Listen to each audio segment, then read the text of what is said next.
Welcome to the Eagle Media channel, where we give you the news of the news. If you're new here, please subscribe. And if you're a returning subscriber, thank you. Straight to the issue of today. Pardon me as I will go down memory lane a bit. Hear me, my people. Hear me very well. Dear Nigerians, the Northerners will never, when I say the Northerners, I mean the Northerners of House of Fulani extraction will never ever let Nigeria split because they see the petroleum sector as their birthright. The only reason the Northerners refuse to let Biafra go or even give the nation a restructuring, a proper restructuring without sabotaging it, is because the northern part has nothing without crude oil. Yes, some people will say there are solid minerals all over the country. Each region can do one or two things. If each region could do it, why haven't we done it? The Northerners have contracted out all their solid minerals to strangers, just as is happening in the Southwest, to come and mine, to the Chinese to come and mine. So they are cashing out there. They are also cashing out with the oil wells. Let's be honest with ourselves. What can Nigeria achieve in the short term without the Niger Delta? Highest, we will just become a glorified Benin Republic. Even Biafra will also be handicapped without the Niger Delta because there will be a landlocked country in a third world continent. Yes, they are enterprising, but they will be surrounded and hounded by their enemies. The Nigerians on one side and the job people that they are refusing to cooperate with on the other side. They are in the middle. How are they going to thrive? What questions are we asking ourselves?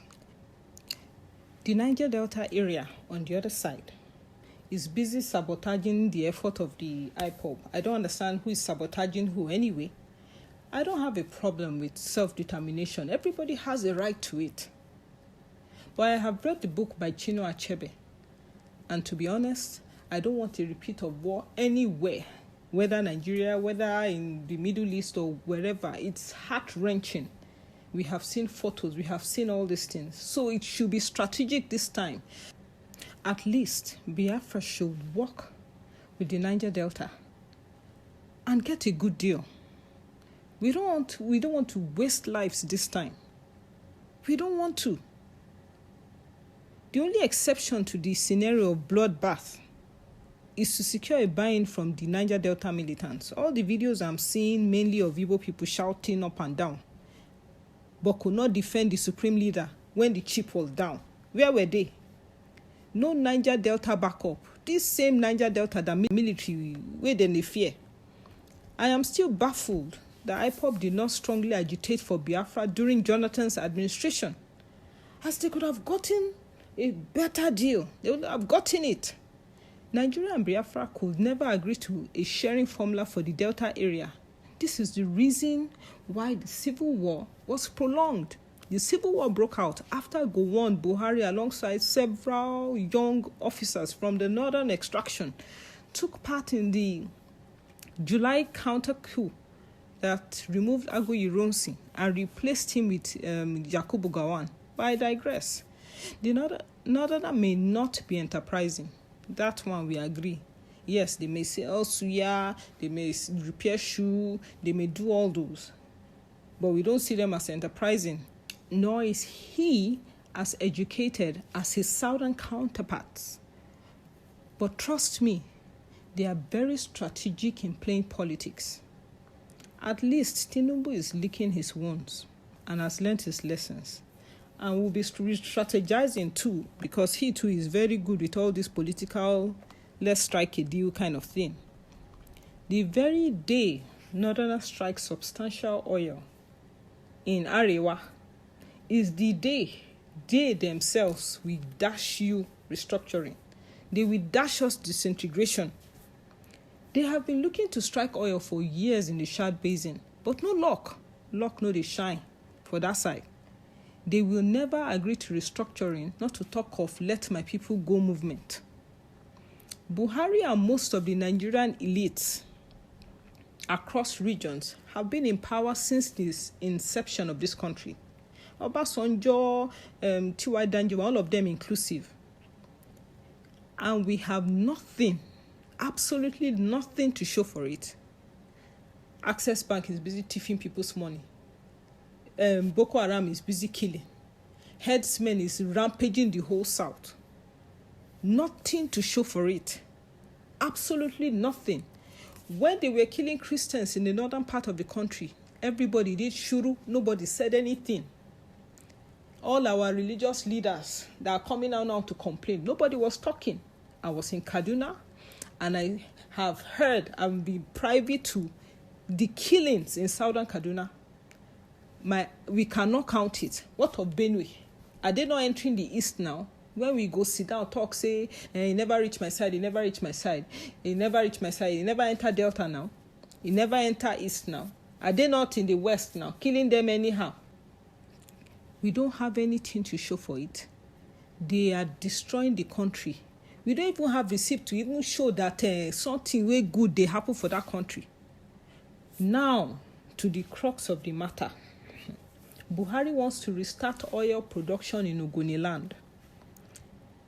The same Ogoni land that Saruwiwa protested and died for in the hands of General Sani Abacha, Buhari's very right-hand man. So this same president, whose Fulani people don't know how to forgive, wants the Niger Delta people to fold hand and forgive Abacha's killing of their sons and let him continue where the Abacha left off. Now remember, Buhari has very deep knowledge of the oil sector, like a typical northerner anyway. He was oil minister in the 1970s under Obasanjo's military regime. He was the chairman of NNPC when it was established in 1977. He was the first chairman of NNPC. No structure. They chop money, they go. Nobody sent. He was also head of PTF. That's the Petroleum Trust Fund under General Abacha. This Abacha it keeps recurring. So everything where they happen for Niger Delta, the guy is sabi. And to top it all, he is now the current minister of petroleum. Tony Elumelu wanted to buy the joint venture license of Shell after Shell stopped production in Ogoni. But he had to forget it when the government indicated interest. See, this oil is so sweet that nations in conjunction with Western allies will kill for it. Waiting. All those green, let's do green energy, all those ones, they just fool themselves.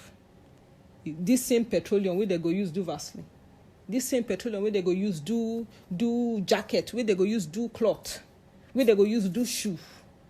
We come waka say, make a Biafra just carry and go. It's not possible now. It's not possible. For instance, see what's happening in Cameroon. Paul Biya, in collaboration with the French, keeps committing genocide in southern Cameroon, in Ambazonia, without the international community batting an eyelid. The same thing that happened in Biafra during the Civil War. Let us even count it. What of the Middle East? Is it not oil that is causing fight there? And Venezuela, they are having tensions every day because the Western world wants to do something in the Amazon.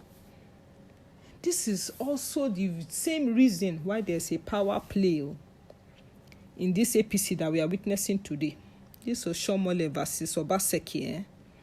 Is the battle for the control of the Niger Delta area. If Edo State falls to PDP, it will be very calamitous to a certain interest group, as Edo State is the only APC state in the Niger Delta. All the rest, now PDP getter. The reason why former President Goodluck was chosen as a running mate instead of a candidate from the southeast, now we have established that the Niger Delta has leverage. It's just that the southeast has no leverage. At least the west, they get Lagos, where they generate money. They have strategically made it in a way that the southeast has nothing. And it's not they. We can't always be blaming they. What of the leaders of the Southeast? What of your governors, your senators, your local government chairman? What are they doing? Nothing. Meanwhile, Goodluck was chosen over someone from the Southeast. He was seen, just because he was seen as someone that could placate the militants and broker peace in case of the breakdown in negotiations or truce or an amnesty program or anything.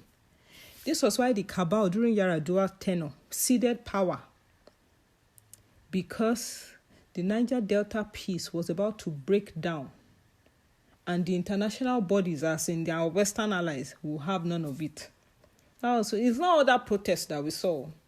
That was why these people just say, okay, Kuku take acting president. Power that they did not want to see. This is their birthright, so people should not forget that. Now, let me explain how the Delta shakes Nigeria at this moment. In this coronavirus economy, where countries are going bankrupt, Nigeria is ready to kill for this oil. The country cannot afford a Niger Delta militancy at this time, as the Nigerian economy is hanging by the thread. I won't even say the thread. The Nigerian economy is dead on arrival. No plan, no anything. We are just borrowing loans, taking loans, and paying everything. Borrowing loans to pay salary. Since last December till date, the Buhari government has deployed about 5,000 army personnel to the creeks in the Niger Delta.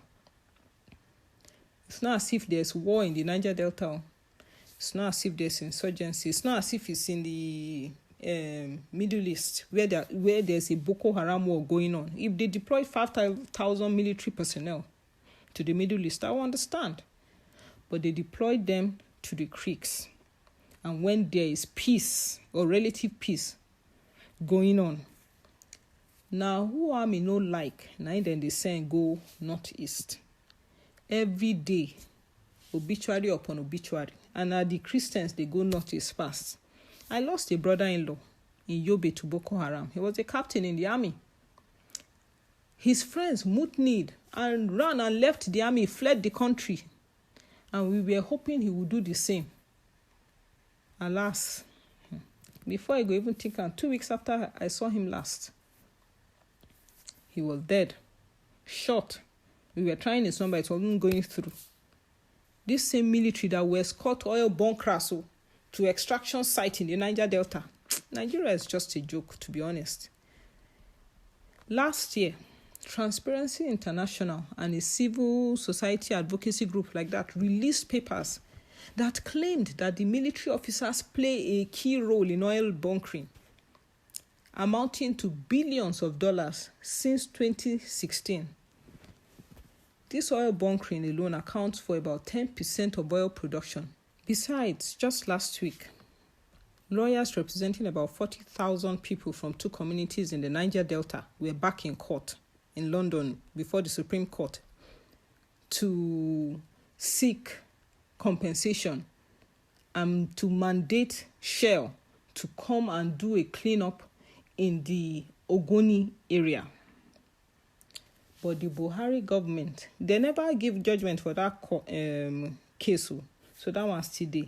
But we know in Nigeria now 1 or 2 things. If to say in Nigeria 1 or 2 things, that's why the Buhari government and Shell have been trying to get the case back to Nigeria so that they can do the as usual. Shell was operating in Ogoni land since 1958. No cleanup. No nothing. No serious busting of pipeline was happening then. Or to say it's the busting of pipeline that was causing the spill. Now they caused the spill. Now there no cleanup. The UN intervened, said they should give $1 billion for the cleanup of Ogoni land. This $1 billion was to be contributed by the federal government and Shell Petroleum Development Company. As we know, since the rule now, $1 billion. Phew, the money has entered voicemail. The added military presence in the creeks makes me believe something is about to happen. There are still agitators in the Niger Delta, genuine ones that are fighting for our right. But they don't defeat. When money enter matter, even people with the loftiest of ideals start to disagree and compromise in all kinds of manner. And with all the cash out, the militants are cashing out. You go just, they play Ludo, they play Tete. Millions go just, they enter your account, and that don't enter. You wake up, go drink ogogoro. The leaders are now, so it's worse now because our leaders are now top players in national politics, leaving their Igbo brothers behind. Now to the APC crisis that played out last week. There are two factions in this APC struggle, as we all know, or most of us know anyway. Faction 1 is led by Rotimi Amechi, former governor of Rivers, and Nasiru El-Rufai, and Fayemi, those three. Let me even add them, Aregbe-Shola. So let me make you 4. Then faction 2 is led by Bola Tinubu and Adams Oshomole, and the late Ajimobi. These two camps are fighting for nothing other than the leadership of the party, obviously to control the people in charge of the resources, and then that ambition to contest the presidency in 2023. That's the normal thing. They just finished election last year. They are already thinking of 2023. No development is going on. Water, we no get, everybody get borehole. Light, we no get, everybody get generator. So I don't know what they are actually see. Even road, even a drainage system we don't have. And I don't see what happen for Lagos or for Benin for here. Did you see what we were saying? A motor has sunk. A motor has sunk inside a flood. This is what is happening in Eredawa. The motor sunk inside a flood, and they're trying to flood out the motor out. This is what is happening now in Eredawa. This is that we are opening in Eredawa, and another motor there inside. This is what is happening. No, see flood will happen for Benin. And we will sit down, they hail them, they collect 1,000 naira during election. We never even start anything. Remember El-Rufai boasted that he has the formula to defeat Lagos godfathers. In talk say he don't come out for political godfathers in Kaduna State, so that one has small something. And whatever he did can be replicated in Lagos State. He said the key was to go back to the people directly, and it's only chop hard work. They have to do the work. As I mentioned earlier, our leaders in the Niger Delta have been compromised because they are now playing big boy politics, the Abuja politics. They are already there, lounging. They are not militants anymore. A while back, Timi Silva, that's our former Bayelsa governor, who was himself a former militant, correct oneself, and the MD of NNPC, Malam Kyari, said there will be another bidding round for major exploration licenses. Not all those marginal ones that they announced to. That the first day they announced how many licenses? 30. Before they even announce them, they don't say 31 people don't apply already. With about $115,000. Is it $15,000 or $1 million? I think it's $1 million. It can't be $1,000. $115 million, and 31 local oil companies have applied already. Before they even cough safe, before they even announce the thing, 31 don't apply. But these are major exploration licenses. So you can see the build-up to why there's fight for the control of the party. They will start exploration in Ogoniland. Major licenses will be bidded for. By the time the market becomes favorable, I don't know how they even intend to do that major exploration, because all the oil companies in Nigeria are divesting and looking for who to sell their licenses to. So the economy has to be better. Like Chevron has sold most of its shares and moved back to the US because the US has started oil production too. So, as this group one don't see say things don't they shape up now. They won't start for Ogoni, and exploration is about to start. They struck sharply. They appointed Magnus Abe. For those of you that don't know Abe, he is one of the most powerful Ogoni politicians. Senator Magnus Abe was in this March we just passed appointed to the board of the NNPC, and it was the Deputy Minister of Petroleum, Timi Pre Silva, who was himself a militant that time, that facilitated the appointment. Abe's appointment now strengthened Camp 1. As Oshomole is very bullheaded, I know they hear word. He use strong head. He remove Obaseki.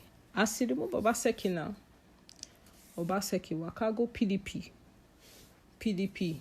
give am form. PDP step down for am. Now they don't present and they don't even give am certificate of return. And as Obaseki comot, all in people from deputy to House of Assembly members, so most of them followed him to the PDP. So the election that is going to happen in Edo State is going to be Royal Rumble. You know, like what that governor in Kogi State did, where he say na ta ta ta ta ta ta. That one a child's play. As Obaseki come the camp now, people were even afraid. Oshomole had to remove Obaseki because he felt that Obaseki he didn't have a firm hold on Obaseki, and Obaseki is a frenemy. He's not a friend to them, and he's they no fit control him. People, word on the street, people were afraid for Obaseki. A genuine fear, as they see him as too soft for the aggressive politics of the Delta, forgetting that he has a deputy that is made of steel, Shaibu. So I'm wondering how the comeback for the Tinubu camp is going to be. Because as it be now, na 2-0. And this sharing of Nigeria's money does not know party line. Na camp. Most of the governors forum are not down with Tinubu's camp. So he has lost that already. And anyone that has the governors has the upper hand. That's why they're doing all that legislation, giving houses of assembly, state houses of assembly powers, and removing them from the clutches of the state government. That's why they are doing all that. They are doing all that bill. So there's really two camps. All that they are war, now make you just kill us. And what are we going to start doing about it? The people abroad might say we are safe where we are, but people are repatriating money home now. However long you stay where you are, you will still come home one day. So this battle for 2023 for all of us should start now. If the people are agitating and want to keep agitating for self-determination, it is fine. But let's do it strategically. The Hausa people were encroaching into the southern part of the country. What are we doing about it? Nothing. Our pastors want to continue cashing out even when people were suffering. Anyway, that's for another day. But we have to do better. We have to wake up. We have to wake up our consciousness. We have to know how these things are running. We have to beat them at their own game. If not, our children will suffer. Our children that don't even have good schools. When we were going to school, we even still had unity schools. We were going to federal government colleges, Queen's College, Command Secondary School. Now those schools self no even get name. For your child to go to a good school in Nigeria, you will pay through your nose. Even the money that the people abroad cannot pay. Monthly. They go hustle before they pay that money. So we are suffering. Edo State, APC, Oshomole do. No be that time Oshomole collect power from Osareme Osumbo. So he no like godfatherism. He kill him. Because he no agree on any. he drive and then he come out for Edo State. So that one became quiet till he died. He do that one. He can't think, say, they know do one for him. So you that you don't like godfatherism, you want to be controlling another person. It doesn't make sense.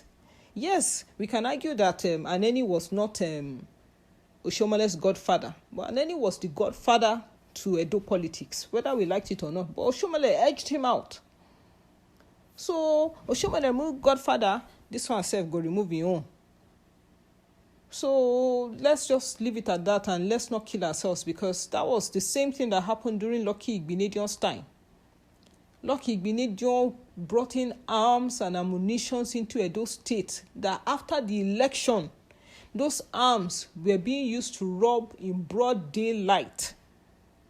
And I'm not exaggerating. This was 2003, 2004. Robbery, they don't rob at night. Those 2 years, they were not robbing at night at all. They will rob from 8 o'clock in the morning to 4 o'clock in the evening. The rest, na party then they use and do. So all the boys where they get gone, where they use do election that time, as election finish now, where Lucky enter, all of them no can't get work. No be to they rob. They rob now. Lucky do finish, you no do anything for the state. They can't help us put Osareme. Oshomale now went to court and won the state. But Oshomale won the state. Yes, he did road, he did street light. He said maybe they walk out from Ring Road to Central Hospital to take buses. He did something, at least he even did road. But small rain happened, everywhere flood. I don't understand. We should do better, and we should keep an eye on our leaders, praying that one day things will get better. That will be all for today. Please subscribe to my channel, and I'll see you some other time.